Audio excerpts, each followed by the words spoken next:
First, for those who are unfamiliar, the Saginaw History and Genealogy Room is a local history archive and reference room within the Patent-Free Library. We collect, preserve, and make available historical material and reference material about the history of our service area, which is Arousick, Bath, Georgetown, West Bath, and Woolwich. And we also collect material from other Saginaw County areas. The History Room Live program is something that Karen, Richard, and I dreamed up to help provide some of our services to our patrons while the library is closed. So this is the third one that we're doing. Like I said, they'll be posted on YouTube for later watching. I will have those links up and running really soon. If you go looking for them now, you won't find them, but you'll see them soon. And finally, I should introduce myself. I'm Jill. I'm the archivist and special collections librarian for the History Room. This is my first week on the job, although I have, yay, I know, I'm excited. I've been working for the library for almost 2 years. So I had the benefit of working with Peter and Robin, who managed the History Room before me. And I think that they're the real experts in Bath history and local history. So it's a shame that they can't be giving you this presentation, but preparing it was really great for me because I got to see some of the amazing things that we have in our collection. So I will start telling you about those now, and I'm going to share my screen.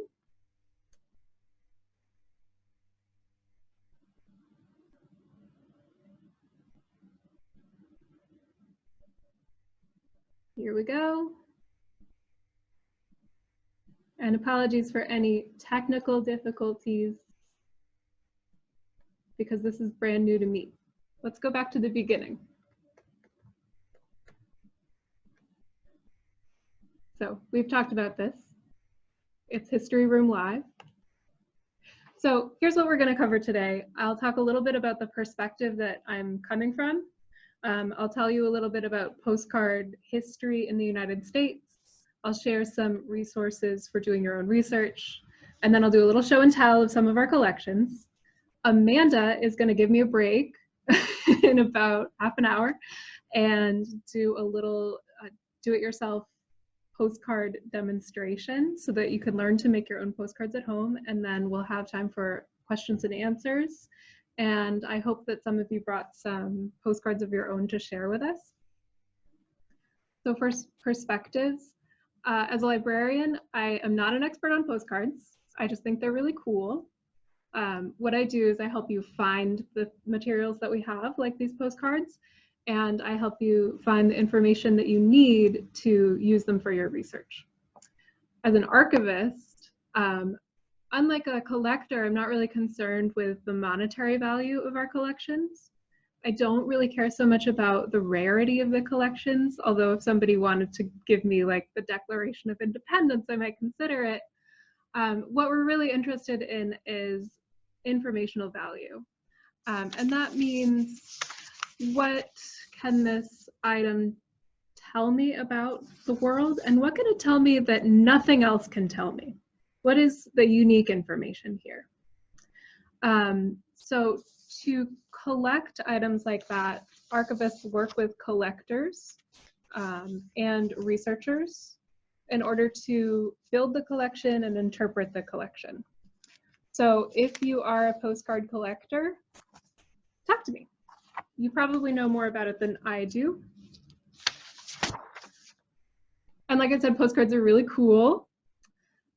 These are some of the postcards that I handled this week while I was blogging about individual postcards in our collection. So these are all in the collection of the History Room, and you're going to see most of them up close today. I also want to put in a plug for another project that we've been working on, which is to archive your stories of your experience of COVID-19 today. There's a web form which you can use online, or you can make a postcard or buy a postcard and send it to us with just a little something from your week. We want to know what people are experiencing with this shutdown, and we want to build something that historians can use 100 years from now to tell the story of what we experienced. So when Amanda shows you how to make a postcard, keep this in mind. So this is a timeline of postcard history. The study of postcards is called Deltiology. And this timeline is really long. I'm just going to talk about the 6 items that are bolded. I think the important beginning to postcards is the 1850s, when a Frenchman either invented or perfected, depending on who you asked, collotype and photolithographic printing. Those are 2 printing methods that made it easy to mass produce images. In 1861, Congress passed an act that allowed people to mail cards through the Postal Service. Before this, they had to be in an envelope. It just wasn't a thing. In 1898, the cost to send a privately printed postcard went from 2 cents to 1 cent, and that is known as the beginning of the golden age of postcards. That was enough, I guess, to get people really excited about sending postcards and receiving postcards. In 1907, they allowed for messages to be printed on the address side of the postcard for the first time ever. You'll see in a couple of minutes that previously to that, there wasn't room for messages on the postcard. And in 1920, the golden age of postcard came to an end. At that point, about 40% of American households had a telephone.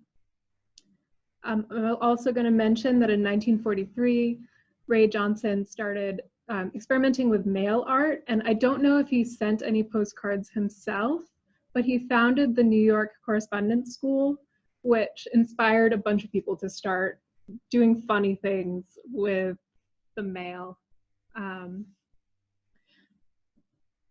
So Amanda's going to talk about that a little bit later. These are the postcard periods, which can help you if you're trying to date a postcard. I'm just going to talk about the 4 in the center, because these fall into the golden age, and that is the time period that's best represented by our collection. The private mailing card era is easy to identify because the postcards were required to be printed with the phrase "private mailing card, authorized by Act of Congress of May 19th, 1898. That's when they cost 1 cent for the first time. And like I said, there was rarely any room for a written message. Then the postcard phase, they nixed that lengthy phrase, and they just required that the postcard say postcard. But the back still was just a blank slate for the address. So that's how you recognize that a postcard is from either, between 1901 to 1907. The divided back postcard is what you think of when you think of a postcard. That's when they decided that they could put a line down the middle and put the address on one side and the message on the other. So if you see that, it's from after 1907. Yay. And then the white border period, that is, postcards from that time weren't exclusively white border postcards, but the reason that they did it is because around the beginning of World War I, we didn't have access, or maybe we didn't want access to German print shops, which had been printing the postcards up until that point. So people in the United States started doing the printing, and out of some kind of American ingenuity, I guess, they decided that they would save ink by not printing to the edge of the card. So if you see a card with a white border, it may be from that period. So the other 2, I'm just going to skip for now. And you can find out more about that from the Smithsonian Institution archives at this web address here. And I'll be sending this presentation out later today so that you can follow that link. There's a lot of different types of postcards that span those periods. View cards are landscape views, urban scenes, and we love those because they show us what a place used to look like, just like a photograph. Historical cards commemorate events. Greeting cards are pretty self-explanatory. Art cards are of artworks, both produced for the card itself and also reproduced on the card. And photographic cards are cards that weren't made through a lithographic process. Other types of cards include message face cards. You'll see one of those later. That's where before the divided back period, they would allow room for a message by making the image smaller on the front. Advertising cards have been around for the entire time that postcards have been around, because that's what people do. Same with political postcards. Real photo postcards are really cool. I'm going to show you some of those. There was a process with a Kodak camera that allowed you to take a photograph of your own and print it on postcard paper and send it off. So those are the most rare.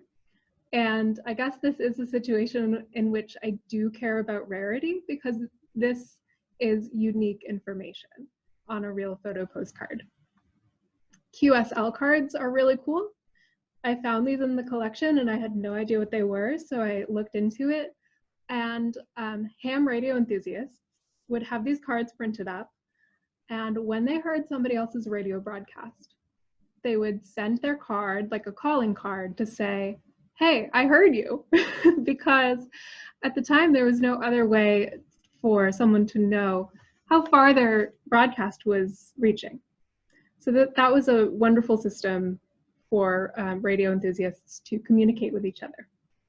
And then there's mail art, which, like I said, started around 1949 and is still going strong.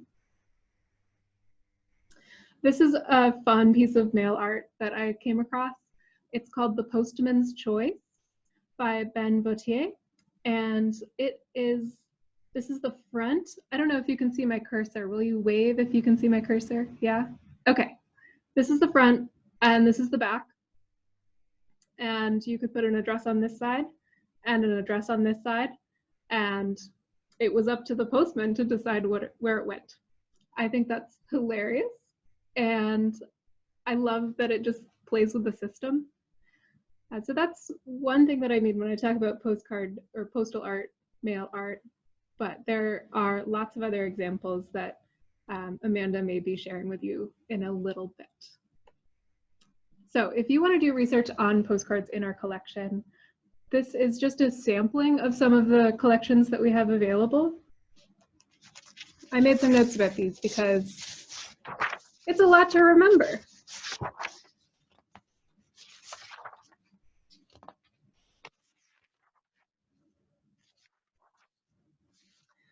So the biggest collections are the Marsh, Bonner, and Givens collection. And then there are a lot of smaller collections and collections that contain a few postcards among some other things. That's the Pert collection, the Cornish collection, and the Ruth Mitchell Wood collection. And then PC18 is an artificial collection that we use to just collect the individual postcards that come to us, or maybe somebody gives us 5 postcards and there isn't a better home for them. So we put them into PC18. There are, I think, about 150 postcards in that collection. There are several books in the history room that will help you learn about your collection or contextualize the collections that we have once the history room is accessible again. If you're in another library, you can use these Library of Congress subject headings to search for books about postcards or collections that have postcards in them. And if you're interested in looking at some postcard collections now, this is a list of websites that have excellent postcard collections or exhibits. I'll take a minute to go through these. Again, I'll be sending this out so that you don't have to retype the links if you want to visit these sites. For main memory network, you can just go to the keyword search and search postcard. The main postcard project doesn't have a website, but it's on Instagram and Facebook. Digital Commonwealth is a Massachusetts project that brings together collections from throughout Massachusetts, and there's a ton of Maine content on there. Just imagine the postcards that were sent between Maine and Massachusetts for the past 150 years. And the Library of Congress and the Chicago Postcard Museum are both collections that you can just download the images and you can use them however you want to. They're in the public domain. That's actually false. Some of them are in the public domain if they were made before, I think, 1917. I would have to check. If they were made after that time, they're still under copyright, but you can still get the images. The copyright holder for postcards is not the person who has it. We don't have the copyright for any of the postcards that we own. The copyright holder is the person who produced it. I could talk a little bit about dating postcards, but I'm not an expert on this, so I've just been using common sense. It helps to know the eras and forms. It helps if you have a reference for postmarks and stamps. Of course, sometimes the postmark is going to tell you right on there when the postcard was sent, although that's not necessarily when it was made. There is a reference at the Smithsonian Institution archives for the different sizes that were made throughout the years. If you know the publisher, printer, or serial number, you can use that information to get a sense of when those people were operating. If you know anything about art history, you can identify the postcards based on the style. The subjects can help you, especially if it's something like a city view. You can decide, oh, those buildings probably weren't there in 1908, but I think they were there in 1910. And vital statistics have been really helpful with the ones that I've been identifying, because I can sometimes tell who wrote them, who received them, and when you know the birth and death and marriage dates of those people, you can narrow down when the postcard would have been sent. So with that, I'm going to switch gears and show you some of the postcards from our collection. I'm going to stop sharing the screen for just a second, and I'll take a minute now and see if anyone has any questions. I don't see anything in chat yet, but we'll give people a moment. Yeah, it's nice to take a breath. I have a question. Mm-hmm. The QSL, did you mention what that abbreviation meant? I did not, and I don't know. You know? I didn't okay. look it up. Yeah. Yeah, I was just curious. I'll write that one down. Yeah, and then another question. Postcard sizes. Does the post office currently have minimum, maximum sizes, or is there a standard size that people, and maybe that'll come up when you talk about creating them. I'm guessing. There is a minimum size. There's a maximum size for postcards that qualify for a 35-cent postcard stamp. But you can actually send something, I think, up to 8.5 by 11 with a letter stamp, depending on the thickness and the weight. Okay. So, yeah.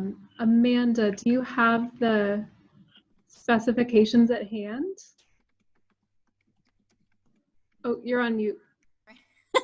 Sorry about that. I just know for a postcard stamp, the 35-cent stamp, the max is 4.5 by 6 inches. And then anything more than that, you need a forever stamp, but I'm not sure what the maximum size is. Yeah, okay. Well, thank you. Just I wasn't sure. There's also something interesting about the sizes is that there's also a ratio. So it can't be less than 1 to 1.3. So it can't be a square. It has to be a rectangle. And I assume that has something to do with the machines that process it. Yeah, I believe, yeah, that makes sense. And then one other quick question, which you may not be able to answer. Do you know when the library might open again, or what phase it's currently under? And have you worked out any details about even an abbreviated opening? Or So the director and the board and some of our other staff are working on a plan, but I don't know the details of the plan. So okay, thank you. And I don't mean to insert that into this discussion. I was just, well, I'd love to know myself. But can't know And we Thank love you. that you are so anxious to open and to be able to get back in and explore and research. We really appreciate that. yeah. We'll be here. No, and in particular, the history room too, which Yeah. It's been a little while, and I'd like to these presentations, have me wanting to get in there and to look and go over the material that you have. Well, that's great news. Yeah. We'll be opening when the library reopens. So Okay. I'm not sure about the hours, but nothing it shouldn't be too different from how it has been in the past. I'd see a question in chat. Laurel was wondering about how to identify real photo postcards. Oh, but she said, but it could wait till the end, unless you prefer to answer that now. I will leave that up to you. I am going to cover it, and I'll make sure that I will cover it in extra detail for you, Laurel. Okay, so now I get to try out this really cool piece of technology that we have, which is a document camera, which allows me to just put the postcard underneath it, and you can see what I see. So I'm going to switch over to that, and that might take a second. So bear with me.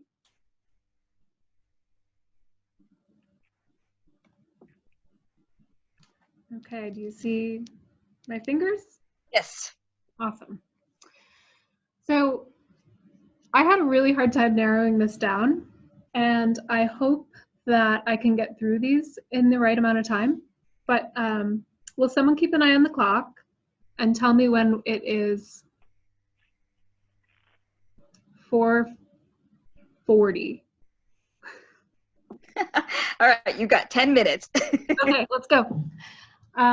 So this one is the one that I used for the poster.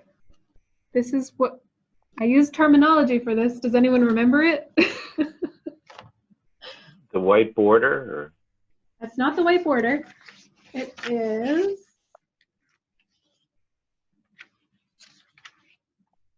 This is known as a message face postcard, where the image has been made smaller so that people can write the message on the front, because, like I said, this is a private mailing card, and only the address is allowed in the back. So this is patent-free library, and it looks great. And moving on, I thought I might as well put a view card in here, although it doesn't tell us much, except that Bath is lovely, and look at all those ship masts. Somebody must have been working hard. I'm not going to try to read this handwriting, but I do think it's interesting that it went to a private hospital. Somebody was keeping in touch with somebody that they loved. And this one's dated 1919. You see that it has the divided back, and it says postcard and not postal card. They're still very specific about what you can do where, which hasn't changed. This I would call, actually this one's interesting. This is just a regular postcard of the Ransom B. Fuller. There are a ton of ship and vessel postcards in our collection, as you can imagine. It was really hard to choose them, but I chose this one because somebody put a nice sticker on it, which was part of promotional material for the 300th anniversary of American shipping. I had no idea that there was so much promotional material for this event. It's everywhere. This is another one, which is the official postcard of the event. Before I move on, that's beautiful. This is the official postcard, which was used in 1907 to promote this event. It wasn't just postcards. There was a publication that came out, there were articles written, and who knows what else. Another sticker in another color.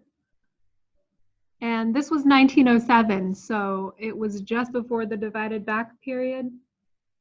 And this says, I know from another copy of this, this says souvenir postcard. It's specifically a souvenir. They were very clear about that. This is a set that, yeah, go on. Jill, it's a quick question. The 1607 date, was that the celebration of the building of the Virginia? Yes. Yeah. Okay. So 300 years, and so, you know, we just recently passed 400 years. Right, okay. So this is one of my favorites. We have two.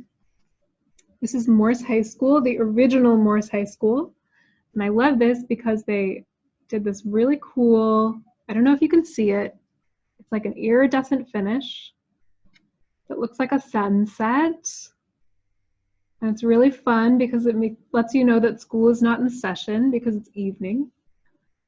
I have another one here, which is not written on. And here, now you can see both. This is from the postcard period. It doesn't have a divided back, so we know that it's between 1901 and 1907. And this little B down here, I don't think you can read it, but it says Leipzig and Muncher Reichner Brothers, Boston. So it was German printers, but they had at least some kind of arm in Boston. This is the back of the other one. It was sent 1908, so my guess was, I said 1901 to 1907, didn't I? But it's possible that this was in someone's collection, and they sent it a couple years after they purchased it. Continuing on the Morris High School theme, I'm going to show you some real photo postcards. And this is a bit of a bummer. This is the fire that happened at Morris High School in 1928. It just completely, you know, gutted the building. There are several of these photographic postcards in the collection. Trying to handle them carefully.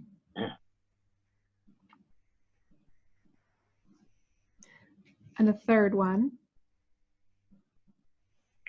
And they rebuilt at the same location, correct? I think they did, and I'll show you a postcard in just a moment that makes that clear. This is the back of the first one. So what this tells me is that, well, I just think that it's a real photo postcard because there's no publisher information, and the design on the back is super simple. It has postcard, which was required. It has the divided back, and then it has the little spot for the stamp, which is like the minimal elements that you would have. So if you wanted to produce postcard paper for home printing, I imagine that this is something that you would produce. So if you see a postcard back like this, and then it has a glossy finish, that's a real photo compared to, well, let's see, compared to something like this, which I think is probably done through a lithographic process, although I'm not enough of an expert to say. But it's got the emulsion on the front that shows that it's a real photograph. So this, the back of this one, Morse High School, Bath, burned March 1928.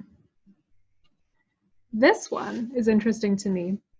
You see it has the same, this is this photograph. It has the same design.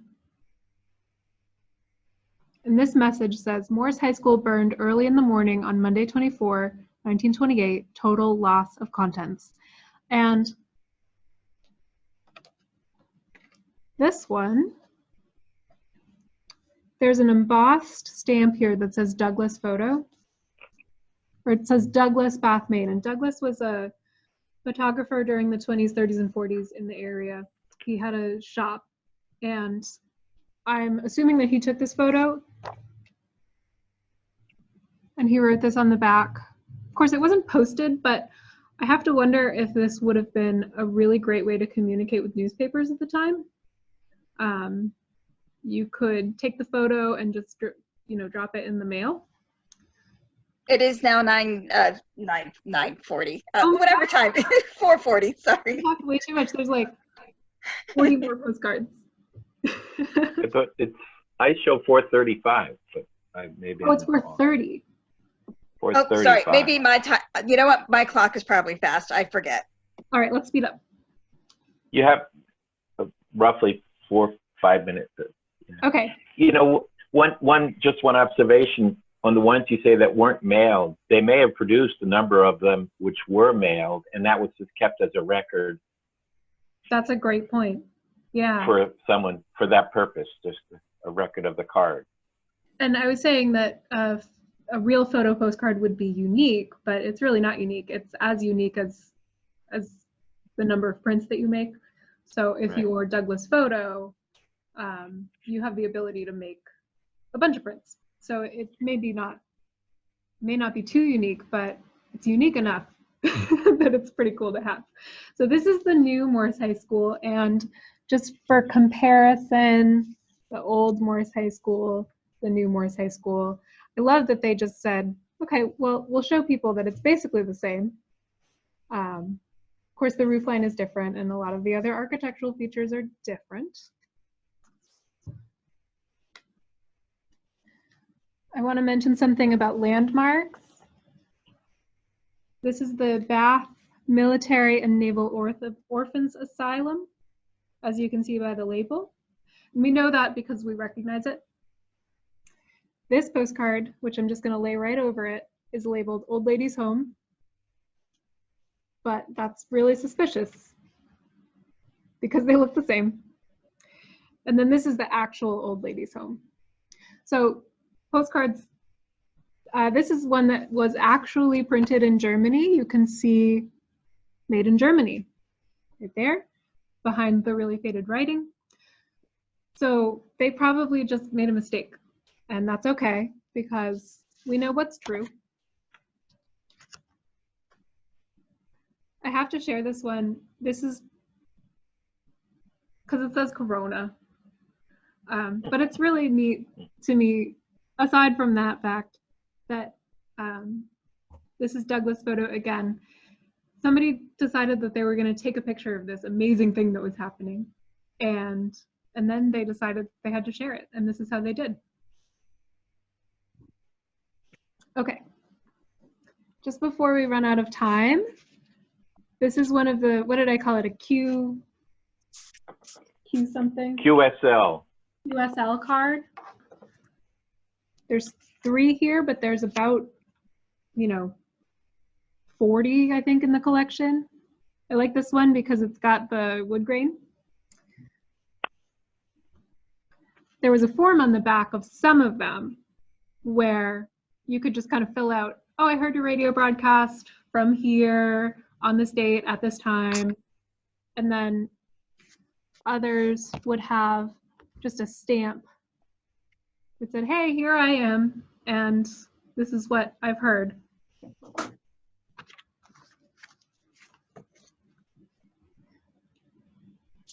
This one's pretty because it's got glitter on it.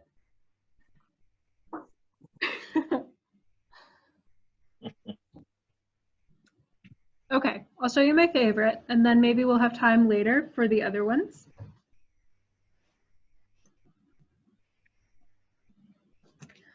It's not my favorite because it's of the library, I swear. This is from the 1989 centennial, so it's a commemorative historical card. We had these printed up in abundance, and we still have posters with the same image, which I love. I love the poster. what I love about this card is that we didn't print anything on the back. And so it's not truly a postcard by postcard standards. But because the sender knew that the recipient was such an avid postcard collector, he said, I have to send this through the mail to this guy, to Oscar. So he did it himself. He put everything that needs to be on there. He put the postcard. He said this, he put the divided line, this space for writing messages, this for address only. And Oscar Marsh is the person who collected all of the postcards that I've shown you. Like I said, we have a lot of other collections, but this one was really easily accessible and had just such a great range that it was easy to get what I needed from this one. And then he even included 15 cents in 3 different stamps. I'm guessing he did that not because he didn't have a 15-cent stamp, but because he wanted, I'm sure Oscar Marsh also cared about stamps. He just wanted to make it as commemorative as he could. And he even didn't even cover up his own indication. I think this is one of my favorite things in the whole collection. So I will close with that, and I will turn it over to Amanda if you're ready. I am ready. Okay. I just wanted to say hello before I turn my camera around so you can see my face. I'm usually in the children's room, but I'm going to try to turn my camera around since I don't have a snazzy thing like Jill. So just give me a minute. There we go. Oops, turned it back.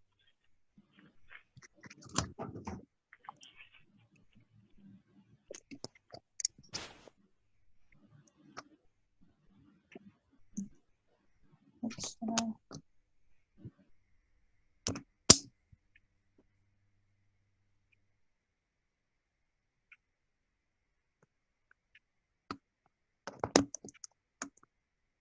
there we go.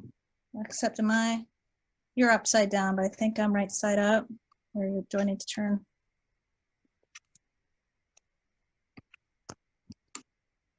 There we go. Whoops. Oh, shoot.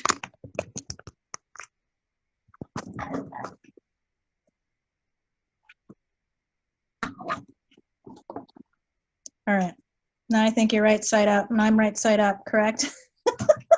I think so. I'm afraid to touch it. So I was telling Jill that I was part of a postcard group from 1999 to about 2009, so 10 years. And I was started by a woman named Emily Townsend. And it was from fans of an author named Sark. She writes these kind of colorful self-help books. Her first one was A Creative Companion. And then she wrote The Bodacious Book of Succulents and several others like that that are full of like watercolor illustrations and fun, uplifting messages. And so this first set of postcards that I'm showing you come from some of those ladies in that group and give you just some ideas of some different kinds of homemade postcards that you can make. This one is a collage postcard somebody made with pictures from books and magazines. May I just interrupt real quick? Sure.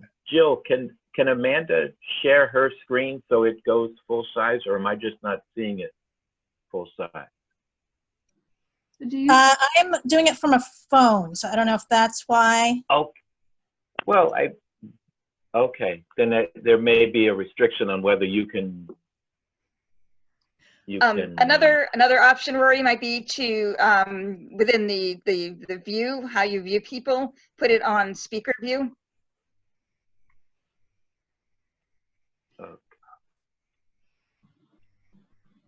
Okay, I'll work on it. But thank you. I'm sorry to interrupt. I didn't. That's okay. That's all right. It's all about learning. Yeah. This one is one of my favorites. It's a lenticular postcard, so it's like one of those 3D ones that moves as you wiggle it. This one is a stenciled one that somebody made. Stencils and paint. I've got a hand-drawn one. A lot of times people would just use a sheet of cardstock that they cut down to size. Some of these are kind of thinner, but they still made it through the mail. Somebody glued a photograph to a piece of cardstock, so that's another idea. I have another hand-drawn, hand-lettered postcard here. Another idea for postcards is to cut the front off of a greeting card. A lot of times people leave it blank on the back, so you could put your message on there to your friend, the message and address. And then here's one that I did where I rubber stamped the design, and then I used watercolor paints to color it in.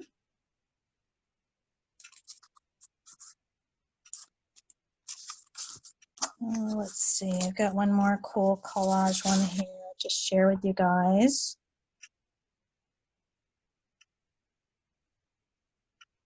And then I'll move on to more recently, I joined a website called swapbot.com. I have a little card here, wrote down the websites. So swapbot.com is a place where people share all kinds of things. I mean, you can trade postcards with people, but you can also trade note cards with tea or crocheted dishcloths or stickers or all kinds of different things that people swap on there. And Post Crossing is another website that I'm not a part of yet, although I might join at some point. But it's one that you just trade postcards with people from all around the world. You put in your address, it gives you a random address of somebody to send a postcard to, and then you'll receive a postcard from somebody else.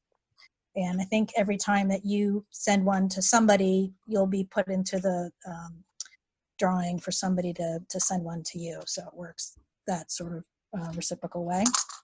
But I'm going to show you now some of the postcards that I've gotten recently from people on SwapBot, so you get some more ideas of things you could do.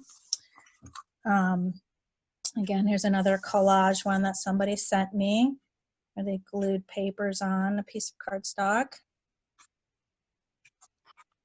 I have another collage one here. And then this one somebody hand drew, which I really like. It's really intricate.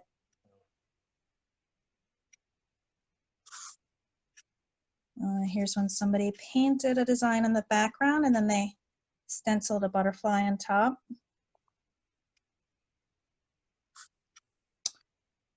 This one they put stripes of washi tape. Washi tape is a repositionable tape that started in Japan, but it comes in all these really fun designs. Here's watercolor painting somebody made. And then this one someone just cut out of cardboard. So you can just cut a piece of cardboard from a box, like a cereal box or cracker box, and send it through the mail like that. And here's my last one, somebody covered with stickers. I love stickers. A lot of fun ones on there. But anyway, I was going to give a quick demo of how I like to make postcards. And I think it's easiest for me to use this quilting mat and quilting square. I had bought this for quilting originally, but I never did any quilting. And then I saw somebody demoing this on Instagram, and I was like, why didn't I ever think of that? That's so easy. So I use that and an X-Acto knife. And I grab a box from the recycling. And then, as we were saying earlier, the max size you want is 4 1/4 by 6 inches. So I'm going to go ahead and size this. Actually, let me cut a straight edge first because I don't think this is very straight. And that currently is a 35-cent stamp. Is that correct? Yes. For that size? Yep, Great. for a Thank you. 35-cent stamp. The max size is 4 1/4 by 6 inches. Thank And you, Amanda. you can send it larger than that. You just need the forever stamp.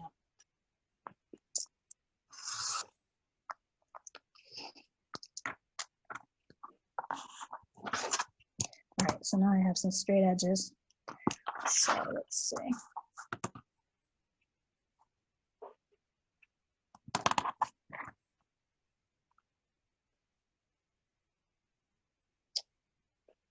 All right, there's my 6 inches.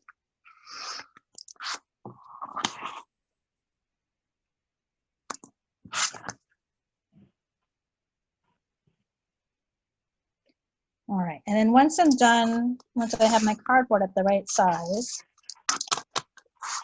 from there I just use a glue stick and glue on white cardstock or mixed media paper.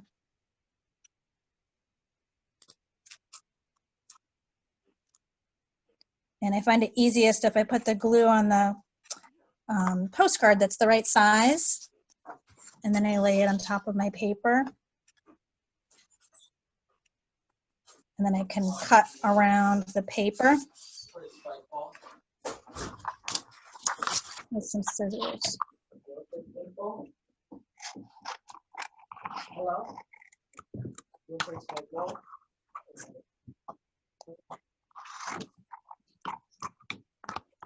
So then I have a nice blank side that I can write the address on and my message. And I can decorate the other side.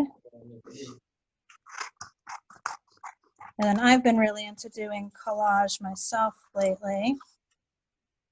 So I just use a glue stick. And there we go, I'll try to center it on here. So I use a glue stick, whoopsie, and some old book pages, discarded books. I've got lots of old dictionaries that are really fun to paint on. Or I like to do jelly printing, which is a mono printing, so that's fun to do on dictionary pages and book pages as well. Whoopsie, goodness, that's the end of that glue stick. All right, so anyway, I like to start with a base. So I'll glue some pages on.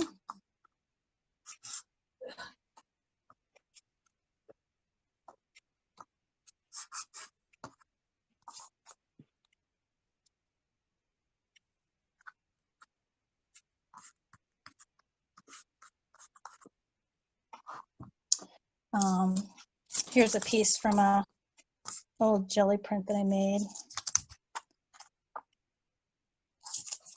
Let's see. Get a newer glue stick. And I like to tear the paper versus cutting it. I just like the torn edge and how that looks.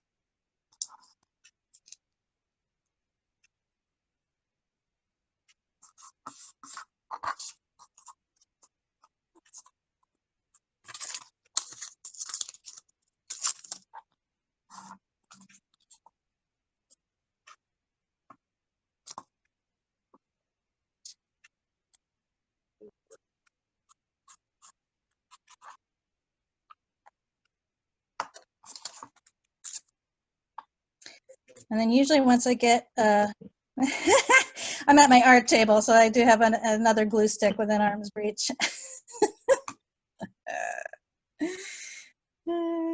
Let's see. Stick another piece in the middle here. My hands are all sticky now. And so then once I have a base down is when I get the paint out, and I'll do some paint on the white spaces in between.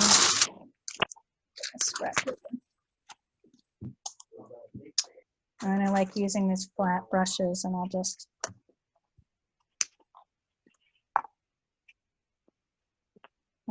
paint.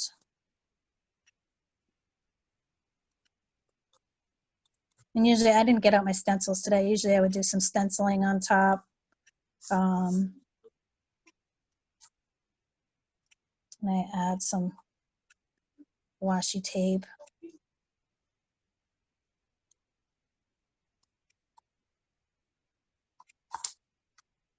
But anyway, I just wanted to give you guys a little idea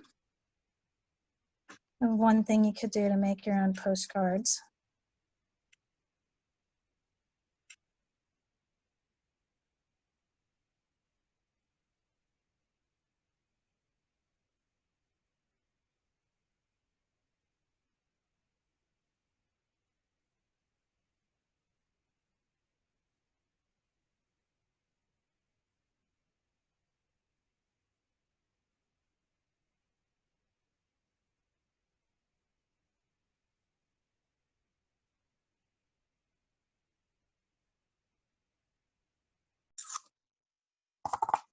I didn't rip it off very well, but you get the idea.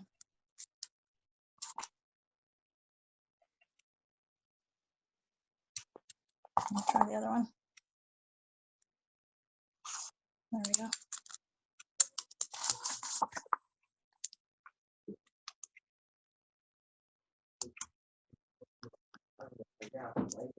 All right, and then I can flip it over to cut any paper that's hanging off the edge.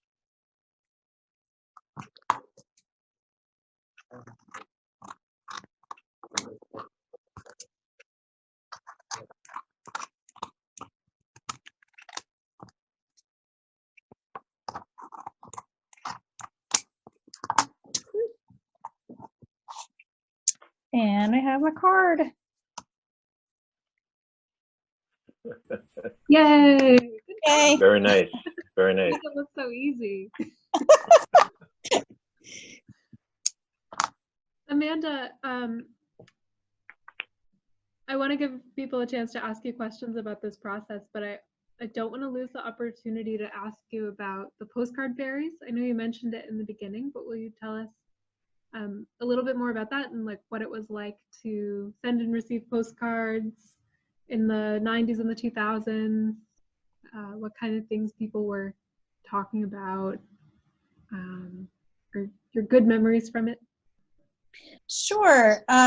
So like I said, that was a spin-off of a fan group of Sark, this author who wrote self-help books that were very encouraging about sort of developing your creative self and you know, not being afraid to be your authentic self. And so the postcards that we would send each other would be very uplifting and inspiring and creative themselves, you know, some of the ones that I showed you.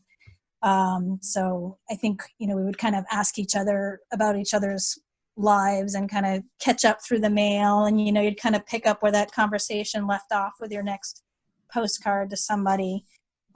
We had I think we had like a spreadsheet or a list kind of thing where you'd have everybody's addresses, and they were people all around the world. And some of us are still in touch over Facebook, you know, so it's kind of like the lasting impression we made on each other, you know, our strangers from around the world. I think that's so cool. I knew that you were interested in this type of work, but then when I learned that, I was like, okay, this is perfect. We'll have it.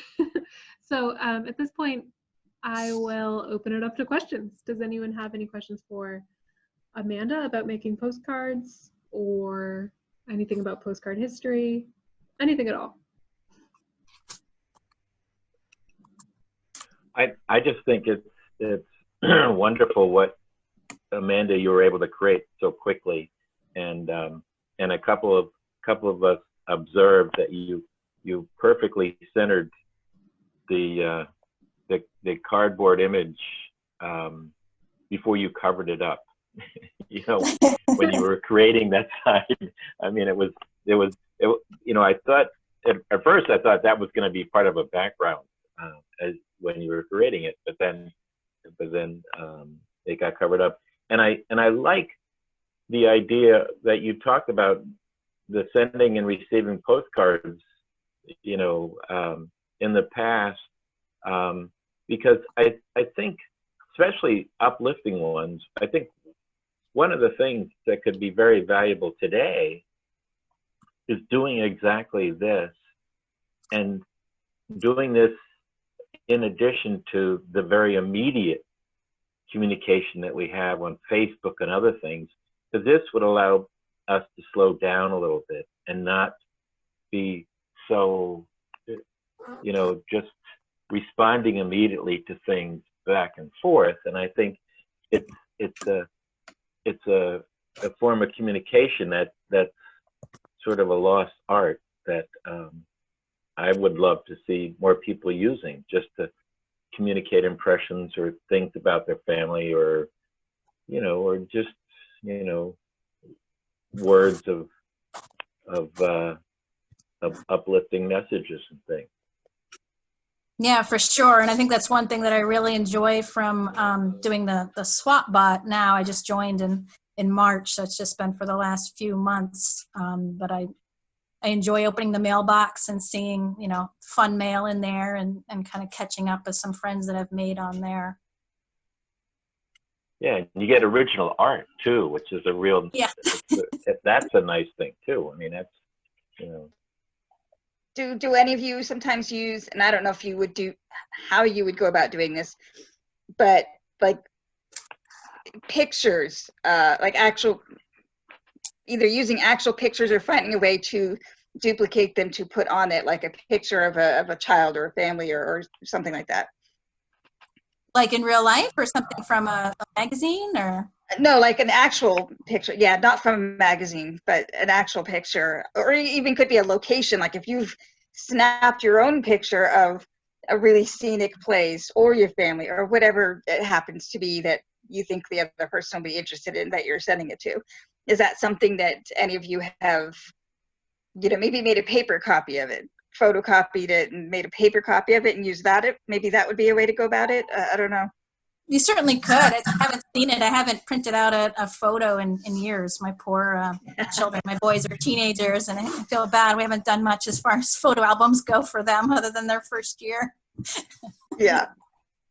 I actually have one in my refrigerator that was sent to me. I went on a trip with, well, my boyfriend at the time, and he lives in the UK, and so he used one of the online services, kind of like, you know how there's like, was it like Snapfish and like other different websites, and you can like upload a photo and they can make one for you, and you can send it that way. Yeah, Well, I figured there were probably digital means of doing so. I just wasn't sure if they did, and I love that idea too, actually. But I didn't know if there were other ways. I know I have that kind of segues. There's one, because we also can do show and tell. I just really want to. There must have been a time where, for tourist reasons, you know, you could take pictures. And let's see if I can get this up here. Those are my grandparents, and this is dated, I think, 1944. And let me, if you could see the back here, that it's not the two-sided, it's more of an individual. Yeah. And I just thought that was kind of cool. That, and there's another one that has the whole family, actually. But I don't know if I can get it up here without it. Unfortunately, this photo album is falling apart. Yeah, there. Oh, cool. Which I assume was taken around the same time. But I love the idea of that personal. Well, obviously art is personal. What you are doing is personal too. But of course, for me, the pictures of the people as well. I really like that. So I'm curious, yes, did somebody else have something to share? I just have a question. Maybe now's the time to ask it, since Karen was just showing those. About the real, what did you call them, the real photo postcards? Real photo, yeah. Yeah, so was that a stamp that individuals would put on their own postcards? Or was it only done by professional photographers? So I think there were a couple of different ways to do it, and I didn't look into it too much, but I know that one way to do it was through a special Kodak camera. I think it must have been, I should look into this, but my impression of it was like it's a Polaroid or something like that. But I don't know a lot about camera technology through the ages, so I don't know if that's completely off base. I think you could also get your photos developed out of Photoshop on special paper, kind of like the online services that we were talking about a minute ago. And then that question about whether it might be a stamp, it could be. I would love to see one of those. So how do you know if it's your family? Like I'm just thinking of a couple of postcards I have where I'm like, I don't know if these are people I'm related to or if they are just postcards that were sold en masse. Like, is there any defining?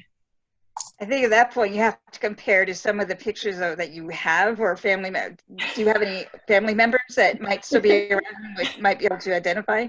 Well, the collection that I have is my grandfather's, and he moved to the U.S. from Austria in the 1920s. And so, like, some of the ones I'm thinking of are from the 1920s, and there's nobody there. Anyway, it's a long story, but there's nobody there. I don't speak German. It's difficult. Right.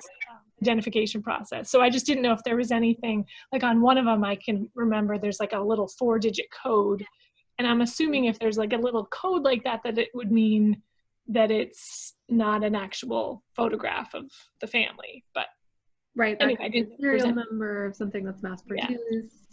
Yeah. Right. Or it could be the serial number of the photo paper stock. Even a Google image search. Yeah. I mean, if it's something that's mass produced, if you did a Google image search, then it might come up. Yeah. But then again, that's sort of a hit or miss as to whether or not that would work. Yeah. Anyway, thank you. Laurel, does it have a glossy surface? The ones that you're talking about? No, I can't think off the top of my head. Mm-hmm. But some of them have that, like, I don't know what you called it, some technical term, like the iridescent. But I don't know if that happens with all old, black and white images, if you get that, or if it's just from photos. I don't know enough about it. I mean, you can make anything on a glossy surface. That iridescent is, I think I used the word emulsion. Yes. Who knows if I'm using that right? Again, not a photograph expert, but the emulsion is the surface, and a photograph has an emulsion where a glossy piece of cardstock doesn't. So I think that would be an indication that it's a photograph, but again, you'd have to ask an expert. And I like Karen's approach, which is a very genealogical approach, which is to just figure out who the people are.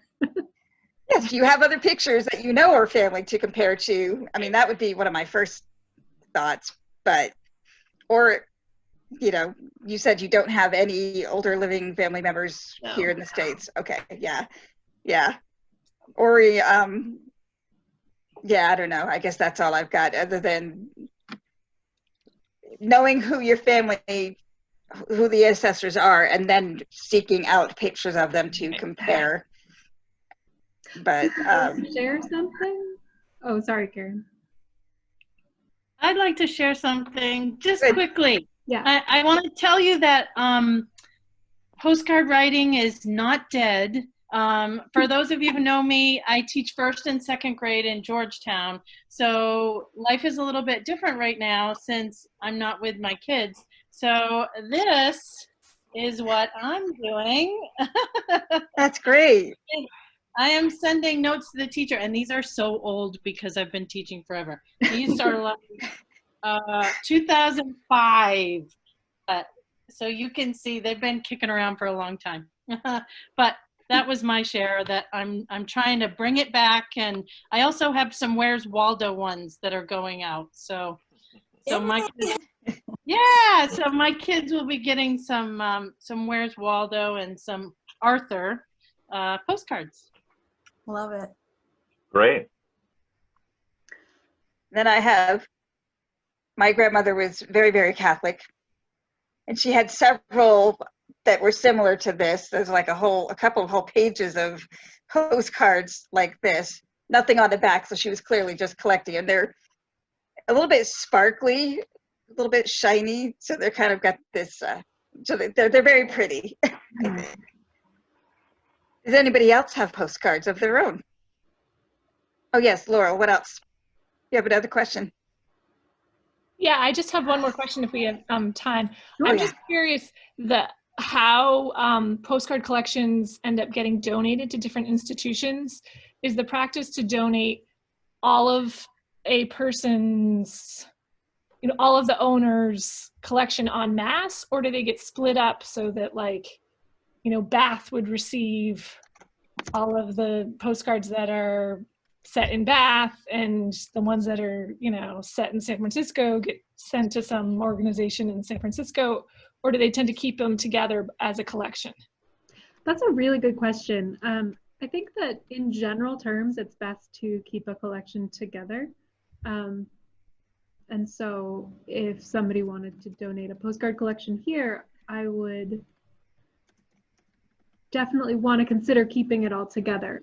That said, when there are several different topics within a collection, and some of those topics aren't within the collecting area of the archive, it makes a lot of sense to divide them up. And so sometimes institutions will work together. So a donor may come to one archive and the archivist may say, well, we are really interested in this part, but this part doesn't really suit us. We'd love to find somewhere that is a better home for them. Or it might be the donor themselves saying, I want this to go here and I want this to go there.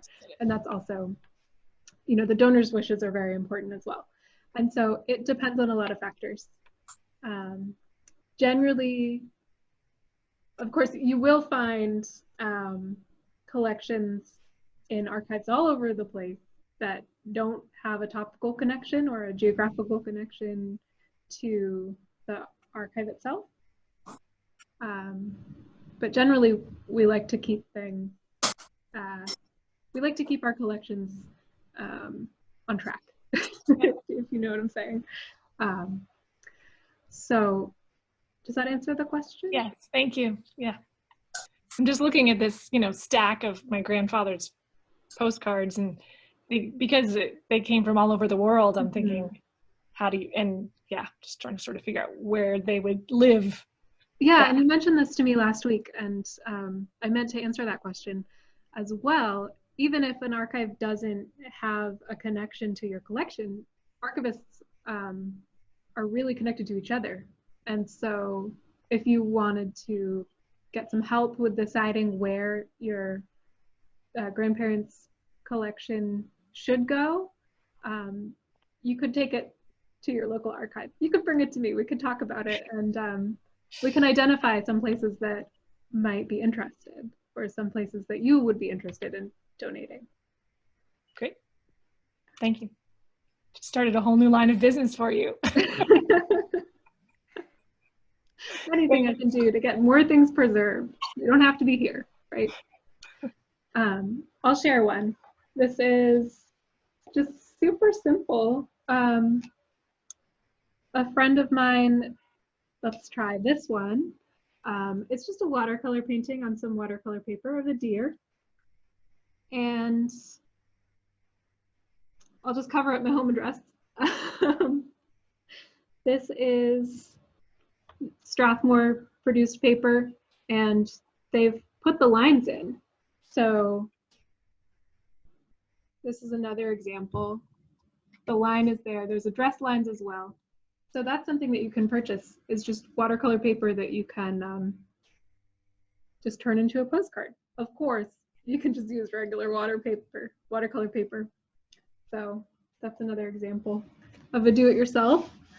Also, you can, yeah, I was going to say at places like Staples and these other places, you can buy boxes of pre-perforated postcards that you can print on that are to the different sizes, and some of them have a more glossy finish and some a more matte finish, as if you wanted to use a printer for, to print whatever things you'd like, art you created on the computer or photographs and things. But I like the handmade process. I I like that part.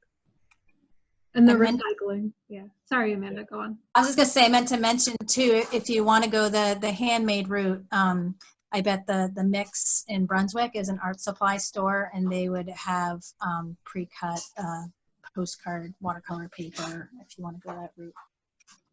Cool. Any other questions or postcards to share?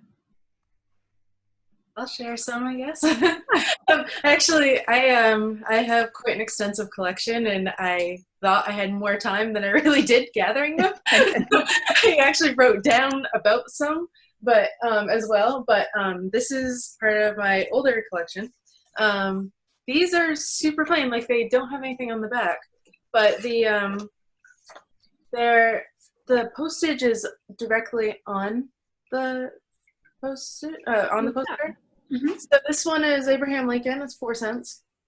This one is John Witherspoon, 9 cents.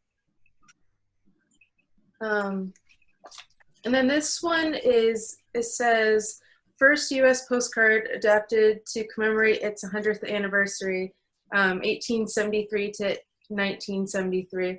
It's a 6-cent postage.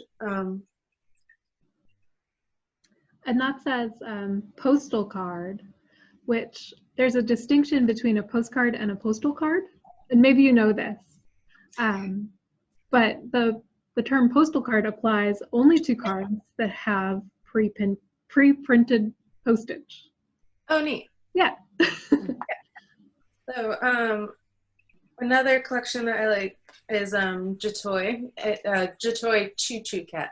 So it's a collection of art of cats that comes from South Korea, and they put out a series of designs every once in a while. Some of them are sweet, some of them are like a cat on a toilet. Like they're all different, or a cat like that looks like Snow White or something like that. Another one is a collection, smaller collection from they call them Gotochi cards from Japan. They are shaped cards that you buy from the post office directly, and they represent the city. So it's kind of like a cultural thing, but they're very collectible. Let's see. This is one postcard from a friend that I met years ago who's from Pakistan, and we met through post crossing.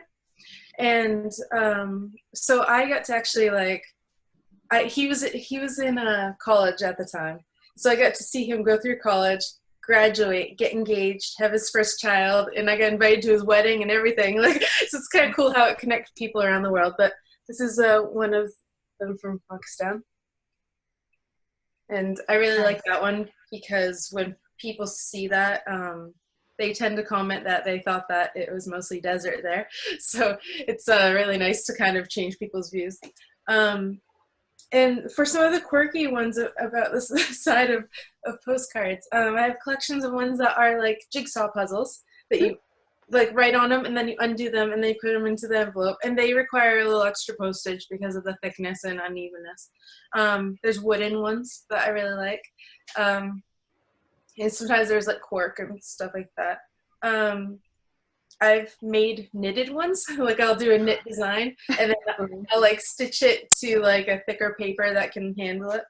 And then for some things to write on the back, sometimes I've gotten a little bit creative because if you're sending to someone you really go back and forth with, that there's only so much you can write eventually. Especially since I got to a time period where I was sending 40 a day. So some things we've done is write Sudoku puzzles or something on the back for the other person to solve, or we've drawn pictures. We've done, I've written on the back of postcards sending to myself, kind of like a journal, documenting my trip. So that's been kind of nice, but to not make it weird, I've signed it with my own nickname. In case someone well, I guess that is weird, but just in case someone read it. I get a lot of postcards from other postcrossers who they'll make a commemorative one for a meetup with other postcrossers when they travel. or if they're from the same city and they get together and they'll all sign the back of the postcard. So you see everybody who attended, and you can send it to yourself or you can send it to friends, stuff like that. And just the last two things I was going to note is another thing that can make postcards really interesting is how you send them. So one method, I like to go to Winnipesaukee, and they have the world's oldest floating post office. And it's a boat called the Sophie C. Right now it's under construction, so they're using the Doris E, which is like the same boat. But there's a morning tour and an afternoon tour, and it delivers mail to the different islands. And it has its own cancellation stamp. So it's just for that boat. So some people like to collect the cancellation stamps. And the last one is for unique post offices is there's Hideaway Island on Vanuatu, and that's an underwater post office. It's like, think of like an old, well, not old, think of a plastic barrel that has like a cutout, and they have a scuba diver who's sitting in it. And what you do is on the island, you buy a waterproof postcard, and then you scuba dive or snorkel, whatever you want to do. It's pretty shallow water. And you go down, and then you hand it to the scuba diver, and they use an embossing stamp that is your postage, and then you bring it to this little underwater box and you mail it from there, and they collect it once a day. That's pretty neat. That's really cool. Those are all the quirky ways you can, make it interesting if you want to. That's awesome. Thank you so much for sharing that. Sorry, it was a lot. But Oh, there's so much that we couldn't cover. And, when you look at something from a historical perspective, like, it stops around like 1945, right? So it's good. I'm glad that we could get the perspective from Amanda and from you, Alicia. And I'm really happy that we got to see some more postcards that are out there in the world. Anyone else have some good ones?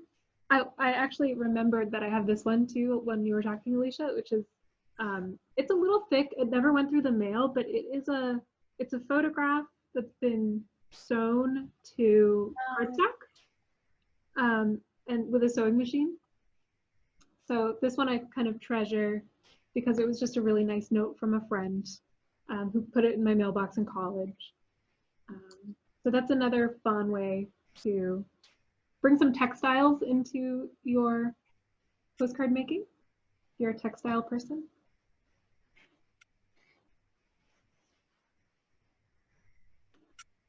Any other fun facts about postcards? Are you all going to send us a postcard? Maybe I'll think about it. School will be done soon. Maybe I can think about it more then. Yeah, there's a lot to do. There's a lot of people are busy and have other things that they're working on for sure. is there As anything we learned, it's very quick. sorry. Oh no, go ahead. Is there anything you guys are particularly looking for? So the COVID-19 story archive, we are looking for basically anything that we can preserve. So it could be something on paper, and then also online you can submit text, audio, photographs. If you were to write a postcard, I would say if it's either a story or something that just indicates what your time is like these days, even if it's just one morning that you had during the time that we're all in quarantine, that would be great. Or if it's something that you've made, an original artwork that kind of expresses what we're all going through right now, that's also a wonderful way to contribute. So really, it's intended to be really open. So anything you can think of that's like non-perishable. If like macaroni probably isn't gonna last. So does that answer the question? Yeah, okay.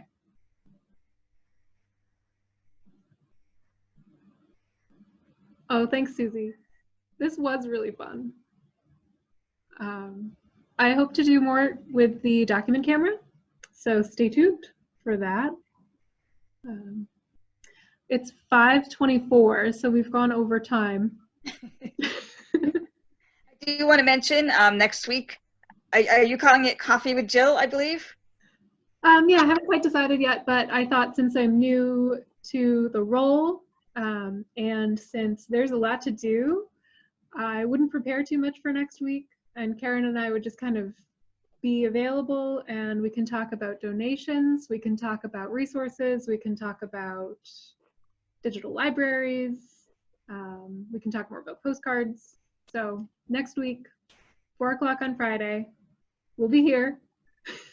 And you can get to know the new archivist. Maybe you have questions for her specifically, and her new role and how she got to this position.